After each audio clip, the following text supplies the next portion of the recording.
भाई धुंधकारी के लिए वैदिक परंपरा के अनुसार, हिंदू धर्म के अनुसार दान जप तीर्थ सब कुछ करवा चुके थे। यहाँ तक गया में पिंड दान भी करवाने के बाद भी रात्रि के दिशा में अंधेरे में गौकर्ण जी सो रहे हैं और उस सोते समय में प्रेत योनि में आकर के धुंधकारी प्रकट हो गए। और प्रकट होने के बाद संत गौकर्ण को पता चला ये कि मेरा धुंधकारी भाई है। कहा रे भाई, तुझे मोक्ष नहीं हुआ, तुझे अपना स्वरूप नहीं मिला, अपना गति नहीं मिला। कहा भाई नहीं मिला। अरे तेरे नाम से तो मैं कितना गाय दान कर दिया हूँ, कितना हाथी दान, गज दान कर दिया हूँ, कितना वस्त्र दान कर दिया हूँ, कितने पंडित ब्राह्मणों देवताओं को मैंने भोजन करवा दिया है। तुम्हारे नाम से जो गाय में पिंड दे करके आया हूँ, तो तुझे अपना गति क्यों नहीं हुआ? तो पता है धुंधकारी कहते भाई, मेरे नाम से गाया में पिंड 1000 बार भी दे करके आओ तो मुझे मोक्ष नहीं मिलेगा, मुझे अपना गति नहीं मिलेगा। कहा तो तुझे गति के लिए क्या करना होगा? हाँ, एक उपाय करो कि संत को बुला करके अपने दरवाजे पर सत्संग करा लो। आप लोग जानते हैं, हमारे कबीर साहब का साक्षी हम कहते हैं, सत्संग की घड़ी एक है, सुमिरन घड़ी 50, एक घड़ी वर्षा बरसे राहत 12 मास। सत्संग एक घड़ी वैसे घड़ी होती है जैसे आप लोग अपने भाषा में समझ। आप सारे लोग खेती करते हैं, आपका मौजा, आपका रकबा बहुत बड़ा है और उसमें बहुत बोरिंग का व्यवस्था होता है, बहुत पानी निकालने वाला मशीन का व्यवस्था होता है। जब वो धूप कड़ाके की होने लगती है, उस समय वर्षा नहीं होता है, तो सारे बोरिंग चलते रहते हैं, सारे जलाशय चलते रहते हैं, लेकिन तब भी कई खेत सींचने से बाकी रह जाता है, झगड़ा विवाद होने लगते हैं। लेकिन अगर 1 घंटा वर्षा हो जाए तो बताओ किसी का खेत बाकी रहेगा? कोई कहेंगे कि हमारे खेत पानी नहीं गया है। तो कबीर साहब कहते हैं ये सारे कर्मकांड चापाकल बोरिंग है, कितना ही चलाओ इसको, कितना ही रफ्तार करो, फिर भी कहीं न कहीं बाकी रह जाएंगे। और सत्संग आकाश की वर्षा है, एक घड़ी अगर वर्षा बरस गई तो कहीं पर सूखा नहीं रहेगा। इसलिए सत्संग की घड़ी है। आज हमारे राजेंद्र बाबू अपने ही भाई के आत्मा के शांति सदगति के लिए, हम लोग आज जो दिवंगत आत्मा इस शरीर को छोड़ करके चले गए, उसके लिए कर क्या सकते हैं? उन्होंने तो अपने जीवन जो सत्संग की बातें, अध्यात्म की बातें, धर्म की बातें जो सुन करके अपने जीवन में उतारे, उनको तो लाभ हुआ है। लेकिन चले जाने के बाद हमारा दायित्व बनता है, हमारा धर्म बनता है, कर्तव्य बनता है, उनका परिजन, उनका परिवार, उनका समाज के लोग होने के नाते, क्योंकि हम लोग आदमी हैं, आदमी को एक दूसरे का सहयोग चाहिए, बल से, विचार से, वाणी से, कामना से। तो आज हम लोग बल से नहीं कर सकते हैं तो वाणी से कर सकते हैं, कामना से कर सकते हैं। उनका सहयोग, उनकी आत्मा के लिए खुदा से खैरियत मांगिए, भगवान से कृपा मांगिए, बस यही हम लोग कर सकते हैं। तो आइए, एक हम लोगों को सीख भी मिलना चाहिए। इस धरती पर से जो चले जाते हैं बारी बारी से, ये सबसे बड़ी ग्रंथ है। किसी ने पूछा एक संत से कि बाबा, जब मोह सताने लगे, जब संसार में आसक्ति आने लगे, तो बताओ कि ऐसा कोई किताब, ऐसा कोई ग्रंथ, ऐसा इतिहास, ऐसा कोई पुस्तक है जो इस संसार से आसक्ति को कमी कर सके, जो आत्मा को अपने स्थिति, अपने गति को प्रदान कर सके। इसके लिए कौन सा पुस्तक अच्छा होगा? हिंदू का ग्रंथ या मुसलमान का ग्रंथ या ईसाई का? तो संत ने कहा कि बस प्रकृति के नियम को अगर पढ़ लो तो इससे बढ़कर नहीं तो हिंदू का ग्रंथ है, नहीं मुसलमान का ग्रंथ। प्रकृति के नियम समझते हैं? कोई आदमी जवान होता है, कोई जन्म लेता है, कोई फिर मर जाता है, इतना पढ़ लीजिए,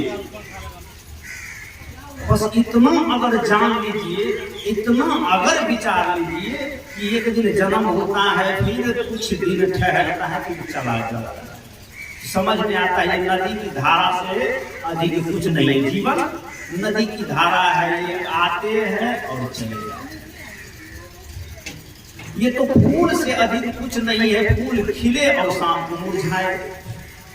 ये तो वृक्ष के पत्ते से अधिक कुछ नहीं है, पत्ते कोई हरा हुआ और एक दिन वह पतझड़ के समय में झड़ करके नीचे मिल जाएंगे, सूख जाएंगे। बस हमारा जीवन यही है। जो आदमी इस चीज को पढ़ लिया फिर और पढ़ने की जरूरत नहीं, लेकिन हम लोग समझने में देर कर देते हैं। किसी कवि ने भाव सजाया है,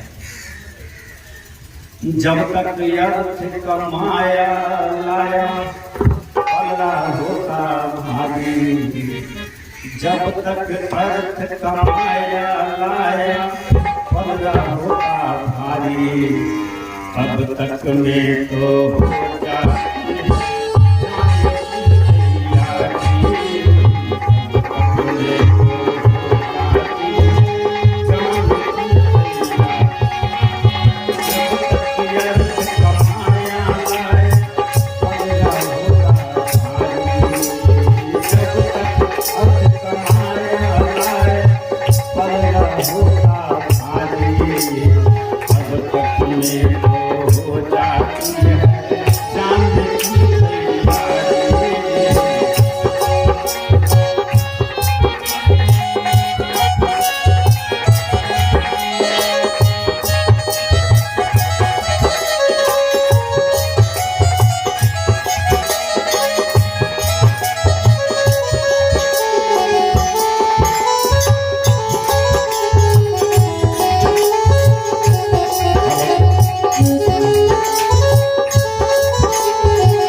खरपतवार हटाने में सारा जीवन बीता।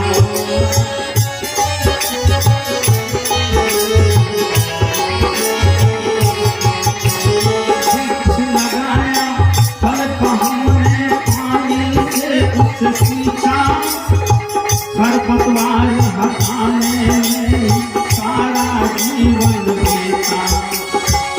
आया जब के रूप सुंदर अब खाने की बारी, फल आया जब के रूप सुंदर अब खाने की बारी, अब तक में तो हो जाती जाने की तैयारी।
हुआ तैयार अब सोने की बारी, ये बन के हुआ तैयार अब सोने की बारी।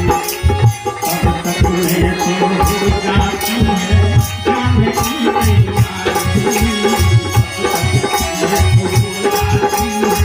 जाने की तैयारी। अब तक कमाया पलड़ा होता भारी, जब तक अर्थ कमाया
जब तक अर्थ कमाया,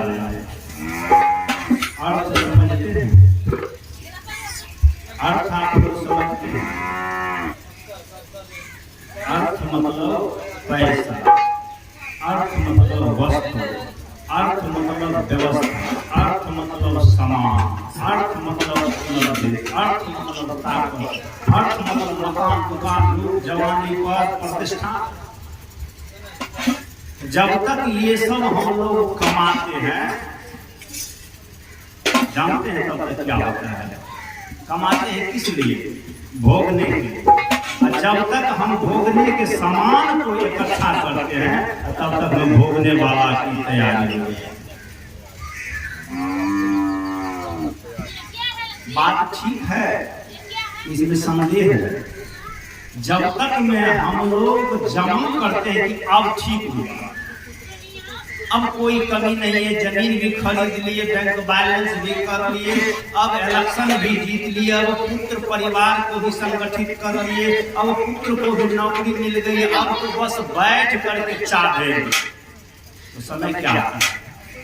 तब तक में तो हो जाती है जाने की तैयारी, तब तक में तैयारी की टिकट आ जाती है कि अब आप यहाँ से निकलिए। तो बताइए, कोई माली संजोए करके, कोई माली मेहनत करके अपने फुलवारी को सजाता है, और जब फुलवारी में फूल खिलने लगे तब कोई कहे माली से ये तेरे बाप को फुलवारी नहीं है, तो माली को क्या होगा? फसल को आपने लगाया, बीज को आपने बोया, आपने सिंचाई किया, पानी डाला, उसमें खाद डाला, उसमें मेहनत किया, उसमें से घास निकाला, लाख मेहनत किया। जब भूखे काटने की बारी आए तो कोई कहे कि आप किसान नहीं हो, किसान हम हैं। तो बताओ आपका मेहनत क्या, आपका मन क्या? आप फसल किस लिए लगाते हैं? इसलिए कि एक रोज इसका अनाज मिलेगा। हैं? आप न जाने कितने महंगे बीज जाकर के मिट्टी में फेंक आते हैं, मिट्टी में उसको दफना आते हैं, मिट्टी में गाड़ आते हैं। समझिए कि आपने अपने पत्थर, अपने हृदय में पत्थर रख दिया। इतने महंगे बीज, इतने महंगे खाद, इतने महंगे मजदूरी को आपने उसमें बो दिया, इसलिए कि एक रोज इसके बदले में हमें 10 गुना मुनाफा मिलेगा। लेकिन जब आपने सब कुछ किया, बीज डाला, जुताई किया, उसको सिंचाई किया, खाद डाला, मजदूरी लगाया, और जब आप फसल कटने की बारी आए तब आपका फसल कोई काट ले, तब क्या होगा? हम मन उदास हो जाएगा। उस फसल की बात तो छोड़िए, उसमें कम भी उदासी हो, लेकिन आपके जीवन को भी फसल पर कम चिंता करोगे। आप उस फसल के लिए तो मार उठा दोगे, झगड़ा विवाद उठा दोगे कि हमने सिंचाई किया है, हमने इसको पाला पोसा है, हमने इसमें बीज लगाया है, ये फसल मेरा होगा। उसके लिए राइफल, बंदूक, तोप, तलवार, भर्ची सब उठा लोगे। लेकिन ये जीवन की जो खेती हो रही है, आप सारे खेती को जब मजबूत कर लेते, जब फसल काटने की बारी आती है तब तक में छेदी साहब जैसे आपका सर्टिफिकेट किया कराया सब पानी हो। ऐसा खेती कौन करेगा? अगर किसान को कह दिया जाए आपको इस खेती के बदले में फसल नहीं मिलेगा, तो किसान बीज बोएगा? आप ऐसे जगह पर बीज बो दो कि नदी का कटाव आए और आपका फसल हरा भरा लहरा रहा है, नदी काट कर ले जाए। बताओ ऐसे जगह पर फसल लगाओगे? होशियार ऐसा जगह पर के लगे फसल नदी काटी। तो बताओ आप इतने होशियार हो उस खेती के लिए कि नदी काट लेंगे, हमें फसल नहीं मिलेगा, हम वहां पर बीज नहीं लगाएंगे।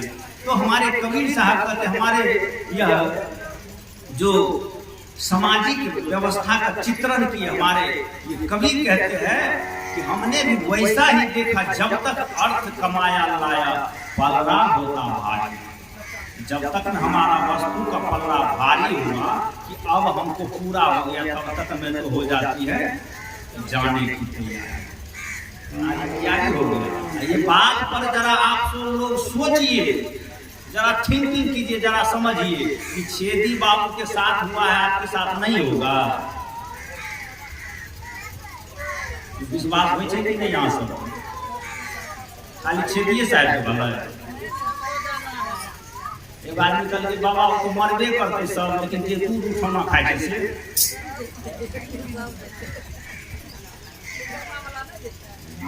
कल के छेना खाए से तू कमा देती।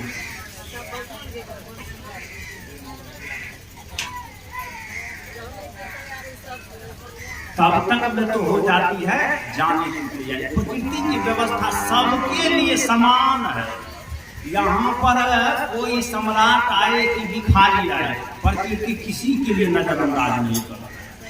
किसी जाति विशेष के लिए, किसी मजहब विशेष के लिए, किसी ताकत विशेष के लिए, किसी रूप विशेष के लिए, नाम विशेष के लिए, पद विशेष के लिए प्रकृति कोई भेदभाव नहीं रखती है।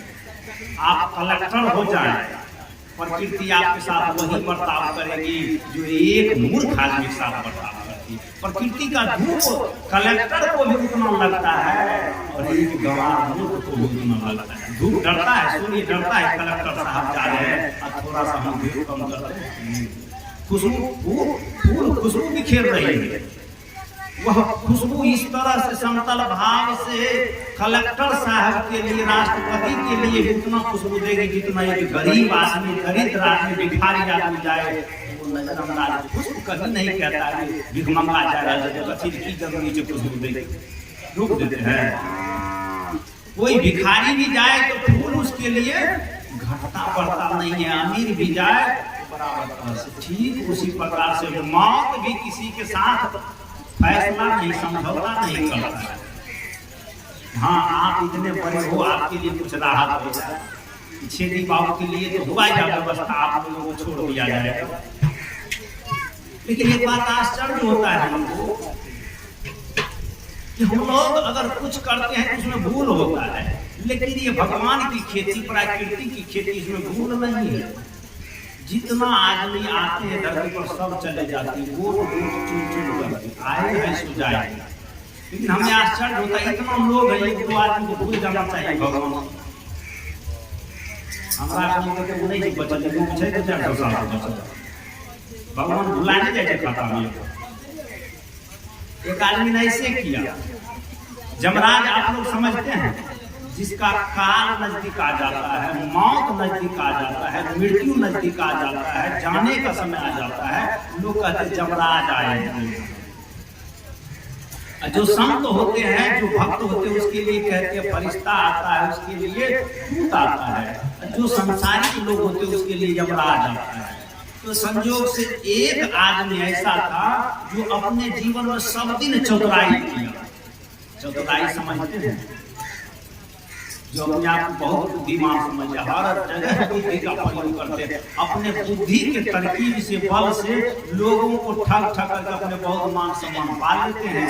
मेहनत मजदूरी करने वाले को ठीक से उनका मेहनत मजदूरी नहीं है। एक आदमी था गाँव में, उसने सारा जीवन बुद्धि का प्रयोग किया, अपना धन क्षति करके भी दूसरे का क्षति करता। समझ रहे हैं? किसी ने कहा, कवि ने, जो आदमी अपना दुख सह करके दूसरे को सुख देता है, जरा गौर कीजिए, अपना कष्ट सह करके भी जो दूसरे को सुख देता है, उसे संत कहते हैं, उसे संत कहते हैं। जो आदमी अपना भी सुख भोगता है और दूसरे को भी सुख भोगने देता है उसे सज्जन कहते हैं। जो आदमी अपना भी कष्ट भोग करके दूसरे को कष्ट देता है उसके लिए संज्ञा नहीं है। उसके लिए कहना क्या? तो मैं कहना चाहता हूँ ऐसा ही आदमी था जो अपना कष्ट सह करके अपना क्षति करके भी दूसरे को क्षति पहुंचाना उनका उद्देश्य था। आप इमरजेंसी पीरियड में जा रहे हैं, आप कोर्ट जा रहे हैं, कचहरी जा रहे हैं, एग्जाम देने जा रहे हैं, ट्रेन पकड़ने जा रहे हैं, बस पकड़ने जा रहे हैं, इमरजेंसी काम से जरूरी काम से जा रहे हैं। अगर उसे पता लग जाए कि ये आदमी जरूरी काम से जा रहा है, आपके जरूरी को बिगाड़ने के लिए, आपके काम को खराब करने के लिए अपना 1 लाख 2 लाख 1000 2000 100-200 रुपया खर्चा भी कर देते थे सेवा करके कि चलो ये आदमी जा रहा है गाड़ी पकड़ने के लिए, इसका गाड़ी किस तरह से छूट जाए, आवाज देकर के आइए थोड़ा पानी पी लीजिए, थोड़ा चाय ले लीजिए, थोड़ा नाश्ता कर लीजिए, थोड़ा सा सेवा ले लीजिए, थोड़ा सा आराम कर लीजिए, थोड़ा हवा ले लीजिए, थोड़ा हवा खा लीजिए। उनको बातों में फंसा करके अपना खर्च करके नाश्ता करवा करके चाय ठंडा पिला करके भी उसको गाड़ी छुड़वा ही देता था, कोर्ट के काम को बिगाड़ ही देता था। जो अर्जेंट कार्य था उसमें व्यवधान कर देता था। आप लोग सुन रहे हैं कि जाने वाले लोग देख रहे हैं, ईमानदारी से बोलिए। बंदर ने चाहा बाग लगा, हमें तो लगता है वही बात हो गई है। बंदर से कहो जरा बैठो धीरे से, तो इस डाल से उस डाल जाना छोड़ दे तो फिर समझिए सूर्य उदय होना छोड़ देंगे। बंदर अगर एक तो मन भी बंदर है, और बंदर जब अपने स्थिति को स्थिर नहीं करता है वह भी बड़े मुश्किल में फंस जाता है। इसलिए बंदर है मन, और मन को जल्दी से सुंदर कर दो, नहीं तो ये बंदर बना देंगे। एक किनारे पर एक फल का पेड़ था, अब बंदर रोज फल के पेड़ पर इस डाल से उस डाल कूदता था, कभी स्थिर नहीं रहता। हनुमान जी भी कहते रावण से, खाए वो फल सो लागे भूखा, कभी स्वभाव माहे रूखा। कहा तुमने मेरा डाल पात अशोक वाटिका क्यों उजाड़ा? कहा कि बंदर का काम ही है उजाड़ना, बंदर का काम है चुप बैठना, बंदर का काम है आराम से बैठना। बंदर को बैठने नहीं आता है, इसलिए बंदर कभी बैठता नहीं है इस पेड़ से उस पेड़। एक किनारे पर एक वृक्ष, फलदार वृक्ष, और बंदर उस वृक्ष पर रहता था। सुनने, बंदर वृक्ष पर रहता था। तो उस वृक्ष एक नदी के किनारे पर वृक्ष होने के कारण वहां पर एक घड़ियाल बहुत विशाल, घड़ियाल जमते जो पानी में, अब वो खतरनाक होता है। कहते उसके पूंछ में इतना धार होता है कि आदमी को काट देता है। एक घड़ियाल जो वहां पर किनारे पर रोज जाया करता है, किनारे पर जाने के बाद देखा कि बंदर इस डाल से उस डाल कर रहा है, तो बंदर को यह देख रहा है उछल कूद, तो बंदर को दया आया, फल तोड़ करके घड़ियाल की तरफ फेंक। बंदर का यही काम है, मधुमक्खी भी मिले तो उसके खोता में डेला मारा। तो बंदर का काम ये फेंक देना, उसने घड़ियाल की तरफ फल फेंक करके मारा, घड़ियाल ने फल को ले लिया। फल को लेने के बाद वह अपने घर आया, घर में घरवाली को, स्वाभाविक नियम है, नाशक नहीं कीजिएगा। लोग अपना नहीं खाते हैं, घर लेकर के चले जाते हैं। कई लोग को हम देखते हैं कहीं प्रसाद भी मिले, कहीं अच्छा वस्तु भी मिले, वहाँ अपना नहीं खाता, घर लेकर चले जाते। एक बुढ़िया मेरे मठ, बाबा हमको तो हमारी है, गाली दी है, हम क्या करें, कहाँ जाए, रोने लगे। भोजन की नहीं। एक और संत थे, उसने एक बेल निकाल कर दिया था, तब बेल खाइए फिर भंडार बनाइए तो आपको आज भोजन करवा। तो बुढ़िया कहते बाबा खेबे नहीं एकरा धर पोता दो, खा नहीं रही है, भूखी है, पुतो बहू आज मार करके भेजी है, अब भेज दिया कि आप तोड़ करके खा लो, हम लोग खा रहे हैं तो देख खाओ ना अपना, कहती नहीं बाबा ये पोता दो। इसमें कोई आश्चर्य है? आदमी का आसक्ति जल्दी नष्ट नहीं होता है, इसलिए जो आदमी को जहाँ मिलता है अपना नहीं खाता है, घर जाकर के खाता है, घर जाकर सब बांट करके खाएंगे। तो ऐसा हृदय होता है गृहस्थ आदमी। तो वो आदमी घड़ियाल जो है उसको फल मिला तो अपना नहीं खाया, फल को लेकर के घर आया, घर आए तो गिरहनी को दिया खाने को, घरवाली को, घरवाली को जब दिया खाने के लिए तो वह फल जब खाई घड़ियाल की गिरहनी घरवाली, तो फल बहुत मीठा था, बहुत पका हुआ था, बहुत सुंदर था। घरवाली कहती है फल किसने दिया? तो घड़ियाल कहती है घड़ियाली से, तू मेरा मित्र है, मेरा दोस्त है बंदर, जो पेड़ पर रहता है बहुत फल खाता है, उसी ने हमको फेंक फेंक करके फल दिया। अब घड़ियाली जो है रूठ गई, नफरत करने लगी, कहने लगी कि जो आदमी जो बंदर फल इतना मीठा दिया, उसका फल इतना मीठा है, तो कलेजा का बताइए, कहा कि उसके कलेजा कितना मीठा होगा, हमें कलेजा चाहिए। घड़ियाल ने कहा कि उसने फल दिया, उसका कलेजा खाओगे? कहा यही तो संसार का नियम है, जो आदमी आपको बांस दिया उसी पर ग्रास दो, जो आदमी आपका भला करे उसी को आप भीतर कर दो, उसी को मुसीबत में डाल दो। यही होता है, जो आदमी डूबते हुए को बाहर निकालता है, डूबने वाले बाहर निकालने वाले को डुबा देते हैं। घड़ियाली कहती है नहीं, हम उसका कलेजा खा करके रहेंगे, नहीं तो हम अनशन पर बैठ जाएंगे, हम आपके साथ प्रेम नहीं करेंगे, हम आपके साथ विवाद करेंगे, हम हट करेंगे। तो घड़ियाल मजबूर होकर कहा जब दोस्ती वाली बात है तो बुला लाते हैं, कलेजा उसका खा कर देख लीजिए। तो संजोग की बात, घड़ियाल फिर गया उस वृक्ष के नीचे, वृक्ष किनार पर है, घड़ियाल जाकर के कहता है दोस्त आपने जो कल फल दिया था, फल बहुत पसंद हुआ, बहुत अच्छा मीठा हुआ, आपको जानते हैं मेरे गिरहनी घड़ियाल ने आपको बुलाए हैं, जो आदमी इतना मीठा फल दिया है उसका थोड़ा स्वागत करेंगे, उसका थोड़ा आहो भगत सेवा करेंगे, आप चलो चलो मेरे घर पर, हम आपका बहुत सेवा करेंगे, हमारे घर के लोग, हमारे घर के सभी सदस्य आपको बुला रहे हैं। बंदर भी सोचा है कि चलते हैं, कौन नहीं चाहता है अपने जीवन में मान सम्मान थोड़ा ले आते हैं।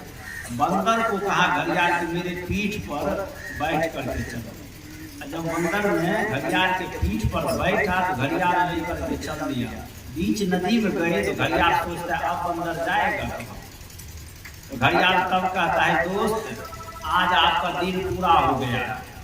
कहा कारण? कहा आपको सेवा करवाने के लिए नहीं ले जा रहे हैं, आपका कलेजा खाएंगे मेरे गिरहनी। कहा क्यों?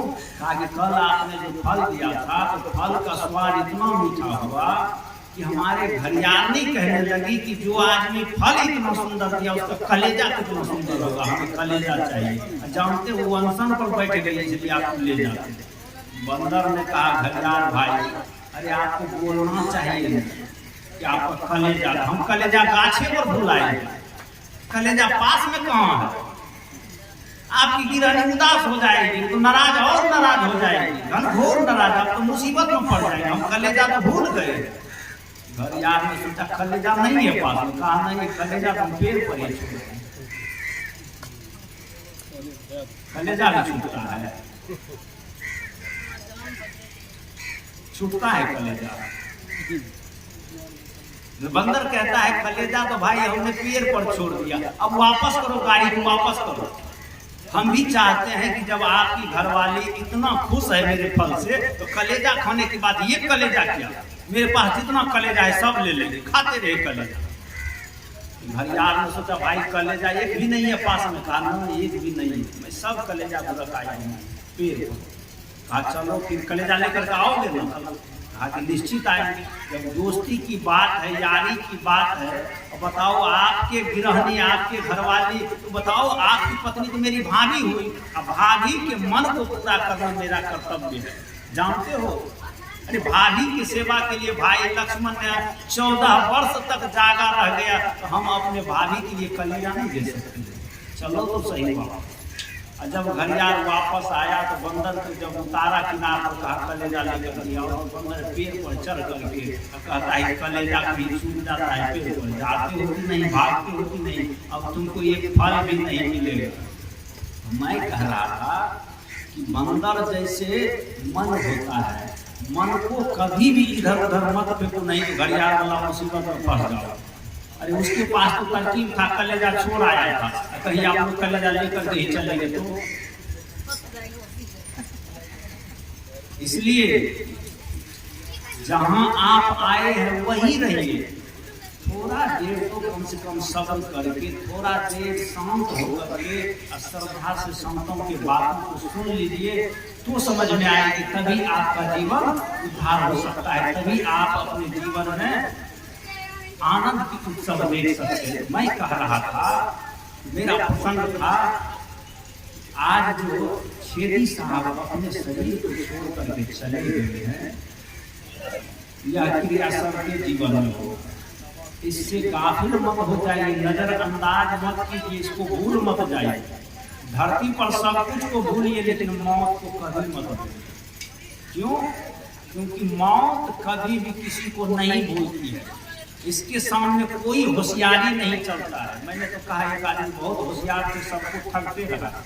एक दिन उनके सामने मौत आया, जमराज अपना टोली लेकर, अपना फाइल डाटा लेकर।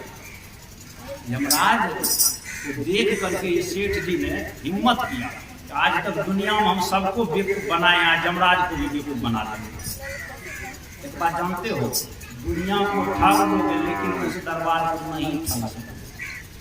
दुनिया को धोखा देने वाले दिन समझ लेना तुम भी धोखा खाओ। आएगा बुलावा तो जाना पड़ेगा, सर को तो आखिर झुकाना पड़ेगा। वहां ना चलेगा बहाना किसी का, नहीं चाहिए दिल दुखाना किसी को। वहां बहाना चलता है, वहां ये बहाना नहीं चलेगा कि कलेजा गाछ पर झुलाएगा, कोई बहाना नहीं।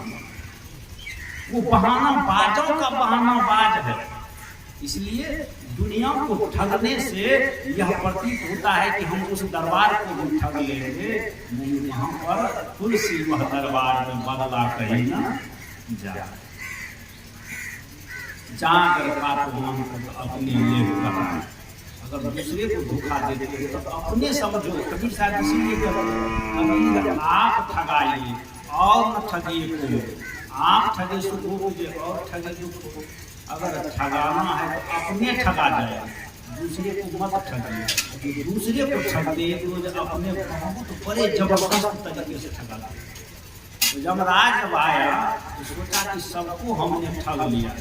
कोई आदमी कोर्ट के काम से जा रहे हैं, कोई परीक्षा देने जा रहे हैं, कोई ट्रेन पकड़ने जा रहे हैं। इसको अगर पता चल जाए कि आदमी इमरजेंसी से जा रहे हैं तो उसके लिए भोजन का, नाश्ता का, चाय का, पानी का, ठंडा का इंतजाम करके उसको देर इतना कर देते तो उसका काम खत्म हो जाता। ठगने में बड़ा मारे। तो सोचा सेवा का लालच दे करके हमने दुनिया को ठगाया। यमराज का भी सेवा को लालच दे करके ठगाया। यमराज आया ले जाने के, भाई आपका दिन पूरा हो गया, आपको ले जाएंगे। तो उसने कहा अरे इतना जल्दी क्या है, हमारे यहाँ जो भी आते हैं हम ऐसे सज्जन हैं, हम ऐसे लोग हैं, हम बड़े श्रद्धालु हैं, बड़े भक्त हैं। हमारे यहाँ जो आते हैं बिना हम लोग भोजन किए कराए, बिना सेवा किए कराए हम किसी को जाने नहीं देते। आप यमराज हो तो क्या हो, आप भी मेरे दरवाजे पर आए हो, आप भी मेरा अतिथि हो, अभ्यागत हो। आपका सेवा करना मेरा कर्तव्य है, दायित्व है। कौन कह रहा है? समझने बात को नींद ले रहे।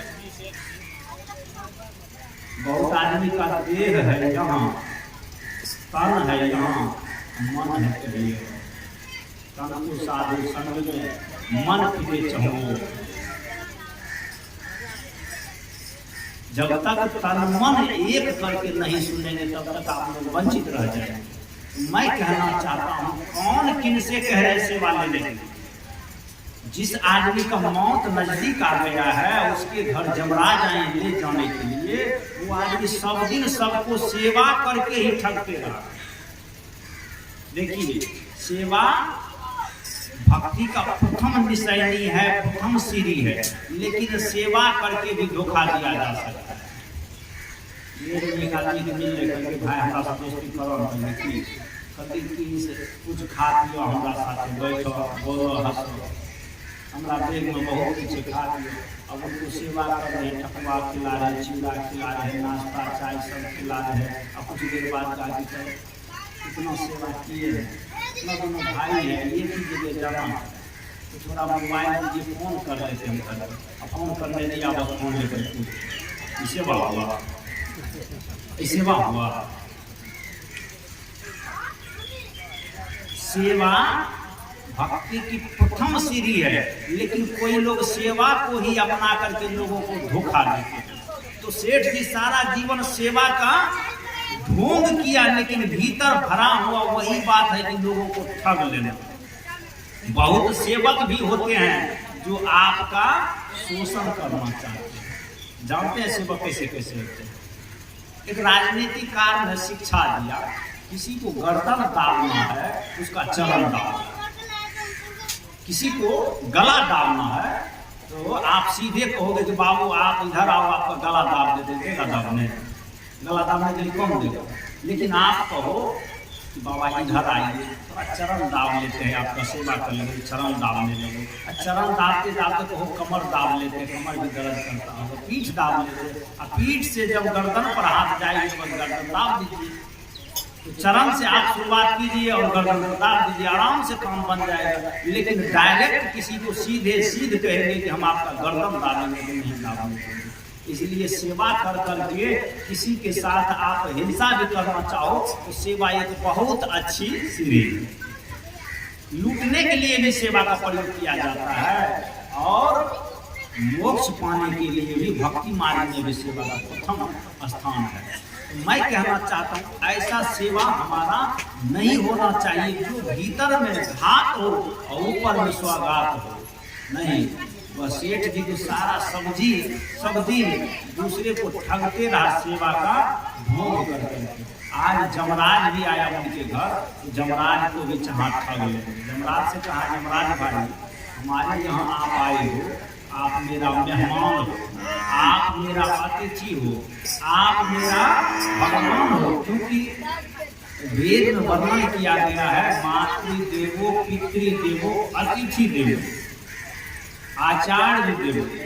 तो माता पिता के बाद अतिथि का ही स्थान है। जमराज आप क्यों नहीं हो, काल आप क्यों नहीं है, मौत आप क्यों नहीं है, लेकिन मेरे घर आए हैं तो मेरा मेहमान है, मेरा अतिथि है, आपका स्वागत करोगे। जमराज ने कहा, आज तक मेरा स्वागत कोई नहीं किया, तुम स्वागत करोगे?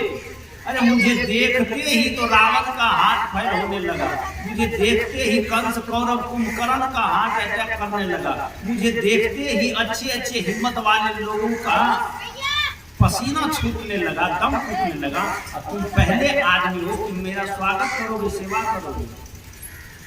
कहाँ आपका मकसद आ रहा, आपका सेवा के लिए हम नहीं जाने देंगे, आपको ले चले, हाँ चलेंगे, लेकिन सेवा कर लेंगे, हृदय जुड़ा है। मैंने घर को ऐसा मंदिर बनाया है, जो भी आए सबका सेवा। जमराज ने कहा तो कर लो सेवा।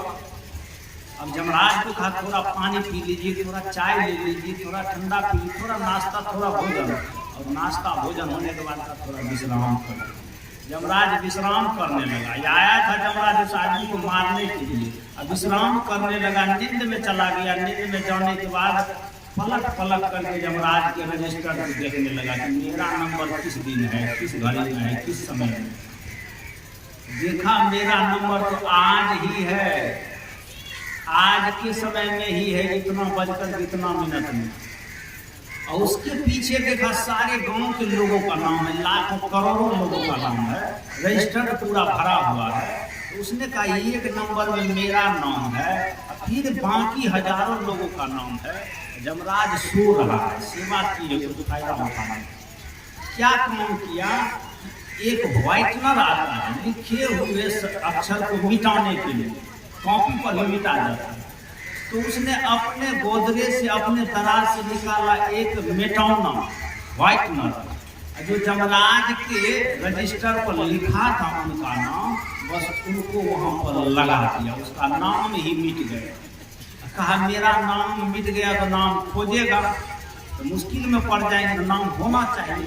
ठीक है नाम डालेंगे, लेकिन सबसे पीछे डालेंगे।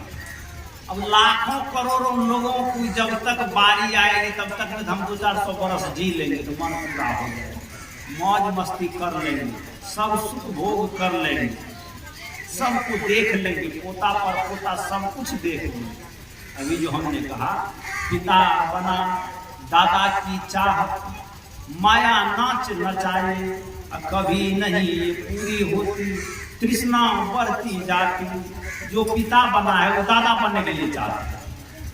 और फिर चित्रण करने वाले कहते कभी पूरी नहीं होगी ये बात, दादा बनने वाले फिर परदादा बनने के लिए चाहोगे, और परदादा बनने के बाद भी पर दादा बनना चाहोगे। ये बनना नहीं छूटेगा, इसलिए अभी छोड़ दो बनना। तो मैं कह रहा था कि जमराज के सामने भी वही होशियारी किया कि लाखों करोड़ों आदमी के नीचे अपना नाम लिख दिया। जब 1 नंबर का नाम था उसको मिटा दिया, नीचे लिख दिया कि मेरा नाम खोजेगा, फिर 400 बरस के बाद ही मेरा नाम आएगा। बहुत सेवा किया था जमराज। जमराज तो सो रहा था, यह काम कर दिया। तब सेठ जी ने कहा देखा मैंने सारे गांव के लोगों को बुर्बक बनाया है सेवा कर करके, सेवा का दुहाई देकर के मैंने बड़े बड़े लोगों को ठग लिया है, नेता अफसर पदाधिकारी सबको मैंने सेवा कर करके अपना काम करवा लिया। आज सेवा करके मैंने जमराज का भी काम करवा लिया। बड़े आनंद से बैठे। अब जमराज का नींद खुला, कहा हाँ भाई भगत तुमने बहुत सेवा किया है, तुम्हारे सेवा से हम खुश हैं। कहा मांगो, हमसे क्या मांगना चाहते हैं? ये क्या मांगेंगे? तो सोच ही लिया कि अब तो 100 वर्ष 200-400 वर्ष मरना ही नहीं, अब कुछ नहीं चाहिए, मस्ती सब जिएंगे। कहा कुछ मांग लो। कहा नहीं कुछ नहीं चाहिए सरकार, मैंने सेवा किया, आपका मेरा सेवा करना स्वभाव। जमराज ने कहा तुम नहीं मांगोगे, लेकिन हम एक आशीर्वाद देते हैं। कहा क्या? आए थे हम तुम्हें मारने के लिए, लाखों करोड़ों नाम लोगों का नाम का लिस्ट है, तुम्हारा नाम था 1 नंबर में। तो हम ये काम करते, इतना सेवा किया है, हम डायरी को पलट देते हैं, उल्टे शुरू करेंगे। इस काम के करना मरे थे पहले। भाई तुमने सेवा किया है, 1 नंबर में नाम है, लाखों करोड़ों लोगों का नाम पीछे है, तो हम एक काम करते हैं कि पहले पीछे से शुरू करते, तुम्हारा नाम बाद में आएगा। तुमने सेवा किया है, हम इसका तो दिल का दौरा पड़ने लगा हमसे। तो हो गया नफा कर गेलो मीरू गमैलो, देर न करब ऐसा न करनी, सुन गए सजनी, बहुत दिन लागब ऐसा न लगनी, थोड़ा लाग बहुत मत लागियो, टूट जाएगी गर्दनिया, समझ बूझ लागे लगनिया। समझ बूझ करके करना चाहिए। तो ये बहुत मुश्किल में पड़ गए। जमराज कहते हैं घबराते क्यों से लोग, तुमने सेवा किया है, हमारा धर्म बनता है, कुछ नहीं कर सकते, मरना तो ये मृत्यु लोग है, मरना निश्चित है, लेकिन तुम्हें एक काम करते, लाखों करोड़ों के बाद तुम्हारा नंबर आए, रजिस्टर के सूची को ही आज पलट देते। अब ये आदमी कैसे कहेंगे कि महाराज हमने पहले चोरी किया है? आदमी को हिम्मत नहीं हो रहा है कि मैंने नाम अपने नीचा में लगा दिया, नीचा से शुरू करोगे तो मेरा नंबर पहले आएगा। कहा नहीं हजूर, जैसे आपका सूची था वैसे रहने दीजिए। कहा नहीं, आपने भी सेवा किया है, मैं आपका सेवा लिया हूँ, मेरा भी धर्म है, मेरा भी कर्म है, मेरा भी दायित्व है, मेरा भी कुछ उद्देश्य है। आपने मेरा सेवा किया है, मेरा भी दायित्व बनता है मैं आपको कुछ राहत दूँ। चलो हम उल्टे शुरू करते हैं। तब हार करके मजबूरन उसको कहना पड़ा, सरकार आप सो रहे थे तो हमने क्या किया कि अपना नाम नीचे में लिख दिया, अगर आप उल्टा सूची से काम करेंगे।